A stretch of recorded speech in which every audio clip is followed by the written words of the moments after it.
सास के साथ सोने वाली बहू। रजनी और अमर की शादी को अभी कुछ ही महीने हुए थे। अमर अपनी पत्नी रजनी से बहुत प्यार करता था। शुरू के कुछ दिन तो सब कुछ ठीक ठाक चलता रहा, लेकिन फिर छोटी छोटी बातों पर अमर और रजनी का झगड़ा होने लगा। अरे, तुमने फिर से गीला टॉवेल बेड पर डाल दिया। कितनी बार तुमसे कहा है कि सारा बेड गीला हो जाता है। अरे गुस्सा क्यों करेगी? गलती हो गई मुझसे, अगली बार ध्यान रखूंगा। बस हर बार पर बस यही कह के चल देते हो। सारा दिन सफाई तो मुझे करनी पड़ती है ना। देखो रजनी, इस तरह नाराज मत हो। मैंने कहा ना, मैं ध्यान रखूंगा आगे से। और फिर रात के बाद रजनी अपना बिस्तर उठाकर बेडरूम से बाहर जाने लगती है। अरे क्या हुआ रजनी? सुबह वाली बात पर अभी तक नाराज हो क्या? नहीं, ऐसी कोई बात नहीं है। तो फिर तुम अपना बिस्तर लेकर कहाँ जा रही हो? मैं मम्मी जी के कमरे में सोने जा रही हूँ। मम्मी जी अकेली है ना। कैसी बात करती हो रजनी? शादी के बाद लड़कियां अपने पति के पास अपने बेडरूम में सोती हैं। सास के पास कौन सोता है? मैंने कहा ना, मेरा मन कर रहा है, इसलिए मैं मम्मी जी के पास सोने जा रही हूँ। अरे रजनी, मेरी बात तो सुनो यार। मेरा भी तो मन करता है ना तुमसे प्यार करने का, तुम्हारे साथ रहने का। ऑफिस से थका हारा आया हूँ और तुम मम्मी जी के पास सोने जा रही हो। देखो, मुझे आज अपनी सास के पास सोने का मन है और मैं जा रही हूँ। इतना कहकर रजनी अपनी सास के साथ सोने के लिए उनके कमरे में चली जाती है। रजनी बेटा, तुम यहाँ? मम्मी जी, क्या मैं आपके पास सो सकती हूँ? हाँ हाँ बेटा, क्यों नहीं, क्यों नहीं, बिल्कुल सो सकती हो। लेकिन सब ठीक तो है ना? अमर के साथ झगड़ा हुआ है क्या? नहीं नहीं मम्मी जी, मैं रोज रोज इनके साथ उस कमरे में सोकर बोर हो चुकी हूँ। थोड़ा सा चेंज हो जाएगा, इसलिए आपके पास सो जाती हूँ। आपको कोई ऐतराज हो तो बता दीजिए। अरे नहीं नहीं बेटा, ऐसी कोई बात नहीं, सो जाओ।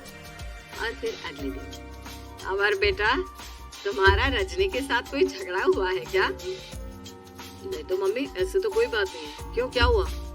अरे वो कल रात मेरे कमरे में सोने आ गई थी, तो मुझे लगा सब ठीक तो है ना बेटा? नहीं मम्मी जी, वो ऐसी ही, बस उसका मन किया होगा। कह रही थी कि मम्मी अकेली है, इसलिए आपकी चिंता हो रही थी। पर अगली रात को फिर से रजनी अपना बिस्तर उठाकर सास के कमरे में पहुंच जाती है। रजनी बेटा, आज फिर से मेरे पास सोने आ गई।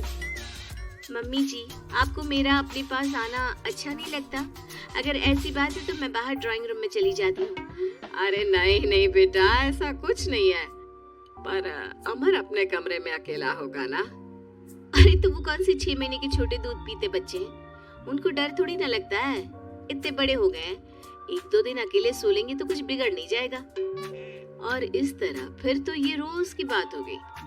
रजनी रोज अपना बिस्तर उठाती, अपनी सास के पास आकर सो जाती। सास उससे कुछ इसलिए नहीं कहती है क्योंकि उसे लगता है कि बहू बुरा मान जाएगी। एक दिन सुबह सुबह, मॉम मेरे लिए चाय बना दो, ऑफिस जाने का टाइम हो रहा है। अरे बेटा, तो रजनी से क्यों नहीं कह देते? मुझे उनसे बात करने का बिल्कुल भी मन नहीं है। अरे आखिर क्या बात है बेटा, तुम इतने उदास क्यों लग रहे हो? देखो ना माँ, आजकल रजनी का बिहेवियर मुझे कुछ समझ में नहीं आ रहा। रोज रात को आपके पास आकर सो जाती है। अगर उसे मेरी परवाह नहीं तो मुझे भी कोई फर्क नहीं पड़ता। अमर गुस्से में ही घर से ऑफिस चला जाता है। ये देखकर सास बहुत दुखी हो जाती है। और फिर अगले दिन, मम्मी जी, मैं आ गई आपके पास सोने। हाँ बहू, सो जाओ। पर वो क्या है ना, आज मेरा पुरानी फिल्में देखने का बड़ा मन कर रहा था। कोई बात नहीं, सो जाओ, मैं पिक्चर देखती रहूंगी। ठीक है मम्मी जी। रजनी की सास तेज आवाज में अपने कमरे में टीवी चलाकर रखती है। इसकी वजह से रजनी को नींद नहीं आती, लेकिन वो पूरी रात करवट बदल बदल कर सोने की कोशिश करती रहती है। सास को लगता है कि अब रजनी उसके कमरे में सोने नहीं आएगी, लेकिन अगली रात फिर रजनी उसके कमरे में सोने के लिए पहुंच जाती है। मम्मी जी, मैं आ गई। अरे बेटा, मुझे लगा कि कल तुम ठीक से सो नहीं पाई थी। जाओ अपने कमरे में आराम से सो जाओ ना बेटा। अरे नहीं मम्मी जी, कोई प्रॉब्लम नहीं है। इतना कहकर रजनी फिर से अपनी सास के कमरे में सो जाती है। आधे घंटे बाद, बेटा जरा मेरे पैरों पर तेल तो लगा दे। ठीक है मम्मी जी। रजनी अपनी सास के पैरों पर तेल लगाकर जैसे ही सोने लगती है, आधे घंटे बाद फिर से। बहू, मेरे सर में बहुत दर्द हो रहा है, जरा मेरा सर तो दबा दे। ठीक है मम्मी जी, दबा देती हूँ। बहुत जोर से नींद आ रही है। अपनी सास का सर दबाकर रजनी फिर से सोने की कोशिश करती है, पर आधे घंटे बाद फिर से। अरे बहू, बड़ी जोर से प्यास लगी है बेटा, जरा किचन से पानी तो लेकर आ। अरे मम्मी जी, जैसे ही नींद आने लगती है खुशबू आग लेती है। रजनी चुपचाप जाकर किचन से पानी लेकर आती है। इस तरह रजनी की सास पूरी रात हर आधे आधे घंटे पर उसे किसी न किसी बहाने से जगाती रहती है। रजनी परेशान हो जाती है। सास को लगता है कि इस बार वो उसके कमरे में सोने के लिए बिल्कुल नहीं आएगी, लेकिन अगली रात फिर से रजनी वहां पहुंच जाती है। मम्मी जी, आज मैंने आपकी दवाई, पानी सब कुछ लाकर रख दिया है। अब आप प्लीज चुपचाप सो जाइएगा और मुझे भी सोने दीजिएगा। देखिए, 2 रातों से ना मैं सो ही नहीं पाई हूँ। अच्छा ठीक है बेटा, सो जा। थोड़ी देर के बाद रजनी की सास बहुत जोर जोर से खर्राटे लेना शुरू करती है। खर्राटे इतने तेज होते हैं कि रजनी के कानों में दर्द होने लगता है। हे भगवान, मम्मी जी को क्या हो गया है?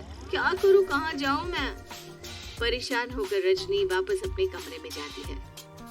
रजनी, आज तो बहुत दिनों के बाद अपने बेडरूम में सोने आई हो। आ जाओ आ जाओ, वैसे भी तुम्हारे बिना मेरा मन नहीं लगता। क्या करती, तुम्हारी मम्मी के खर्राटों ने तो मेरी नींद उड़ा कर रखी है। अब मुझे यहीं पर सोना पड़ेगा। अगली सुबह। अरे रजनी बेटा, रात को कहाँ चली गई थी? मैं तुम्हें कितना ढूंढ रही थी, मैं तो डर ही गई थी। मेरी बहू न जाने कहाँ चली गई। कहाँ जाती मम्मी जी, अपने कमरे में गई थी।